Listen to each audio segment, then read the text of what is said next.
Halo, selamat pagi pemirsa. Apa kabar Anda hari ini? Senang sekali kami dapat menjumpai Anda dalam berita Papua hari ini. Saya Yuni Rumbarar bersama tim redaksi telah menyiapkan sejumlah berita menarik dan aktual untuk Anda. Berikut 3 berita utama.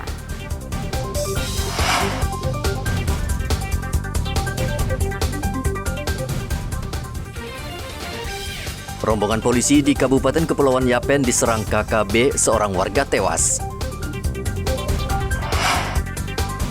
Terlibat dalam sindikat penyelundupan narkoba, 2 warga Papua Nugini diringkus polisi.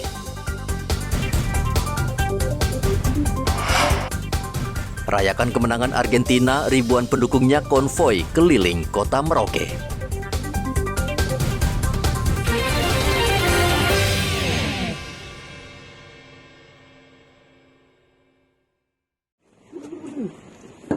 Kelompok kriminal bersenjata di Kabupaten Kepulauan Yapen Rabu kemarin menembak rombongan polisi saat akan membuka blokade jalan Trans Yapen Saubeba. Aparat dan KKB sempat terlibat kontak tembak selama 1 jam. Polisi ditembaki KKB dari arah perbukitan. Kekurangan personel membuat polisi mundur. Dalam penyerangan tersebut, 2 mobil dinas Polres dibakar. Polisi yang kembali ke lokasi mendapati seorang warga tewas. Korban adalah warga yang saat kontak tembak terjadi sedang berada di lokasi. Diduga korban terkena peluru KKB. Ketika tiba di sana, tiba-tiba kelompok kriminal bersenjata melakukan tembakan dari arah ketinggian bukit menuju rombongan di mana anggota Polres Yapen mendatangi TKP. Akhirnya terjadi kontak tembak, sembari rekan-rekan kami mencari posisi yang aman. Ya, kontak tembak ini kurang lebih sekitar 1 jam.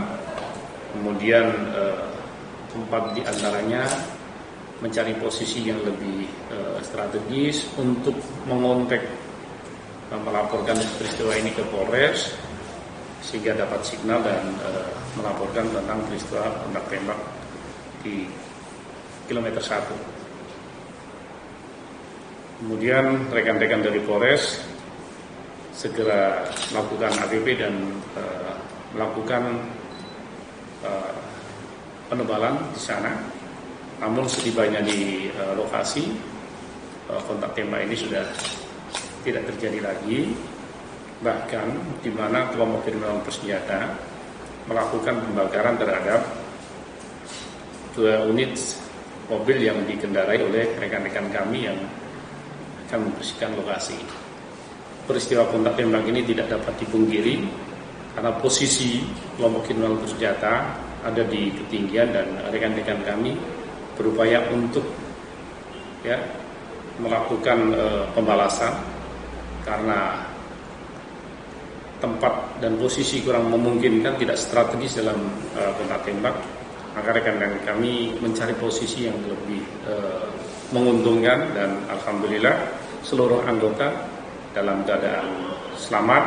Namun kita cukup sayangkan dari rombongan itu ada warga yang ditembak oleh KKB mengenai bagian punggung.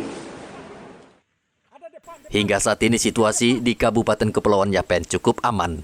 Polisi saat ini masih memburu pelaku yang diduga langsung melarikan diri ke Gunung Angkai Serah. Arthur melaporkan dari Kepulauan Yapen.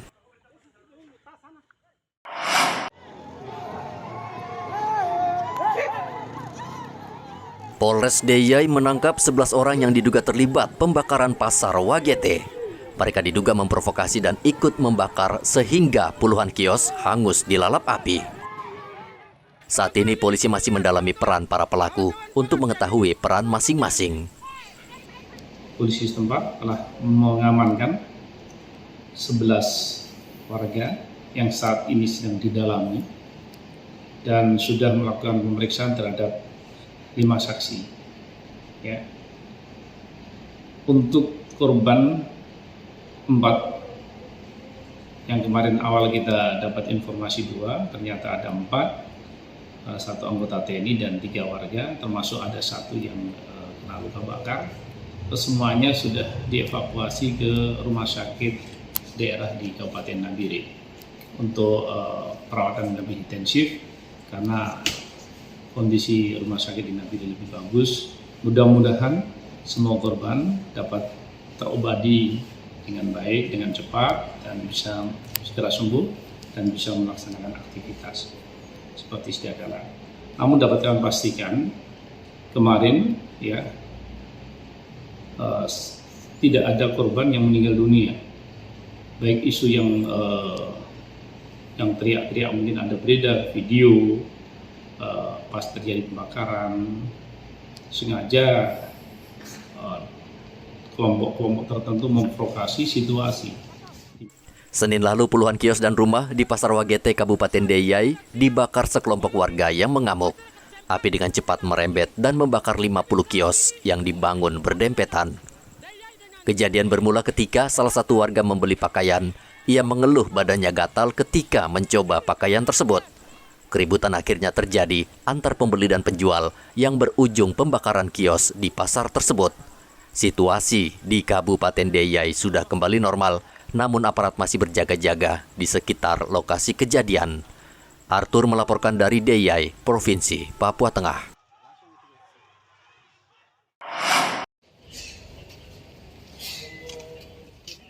Polresta Jayapura mengungkap kasus sindikat penadah motor dan barang yang diduga hasil curian lalu dibarter dengan ganja. Saat ini 2 pelaku warga negara asing dan barang bukti ganja seberat 500 gram sudah disita polisi. Sindikat ini sudah lama diendus tim Resmob Kota Jayapura.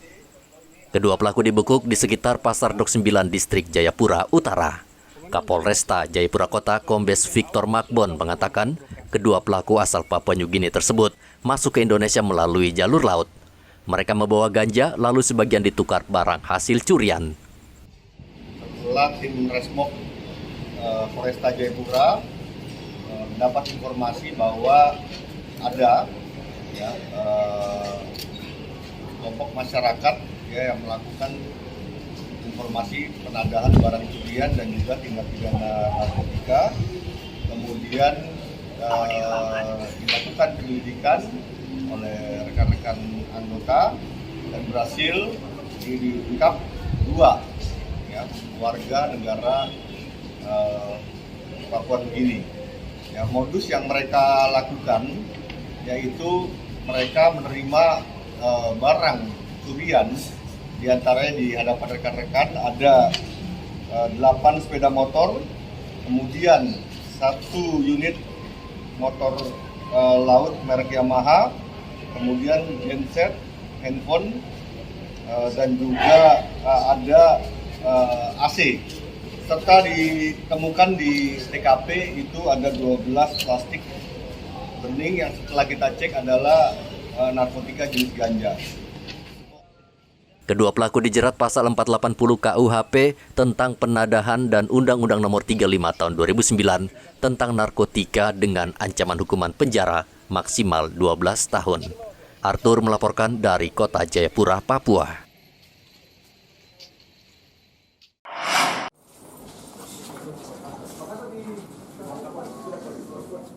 Polisi mengungkap kasus pemerasan 8 orang wanita dengan modus menggunakan media sosial. Tim Buser Polres Merauke meringkus Rahmat yang berusia 21 tahun di rumahnya di kawasan Lampu 1 Merauke tanpa perlawanan. Berdasarkan laporan seorang mahasiswi, ia diancam pelaku yang akan menyebarluaskan foto dan video bugilnya yang sudah diedit. Pelaku kemudian meminta sejumlah uang agar foto dan video tersebut tidak disebarluaskan.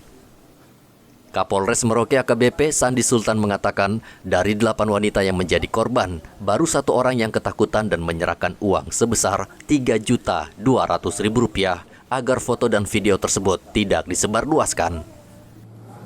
Model tubuh ataupun wajah daripada wanita yang bisa menarik perhatian itu dijadikan bahan di akun palsunya. Setelah itu dia ajak berkomunikasi kepada korban dan mendapatkan nomor handphone. Setelah mendapatkan nomor handphone termasuk WhatsApp-nya, dia bisa berkomunikasi langsung tapi dengan akun palsu, ya, dan berbicara secara media video di WhatsApp.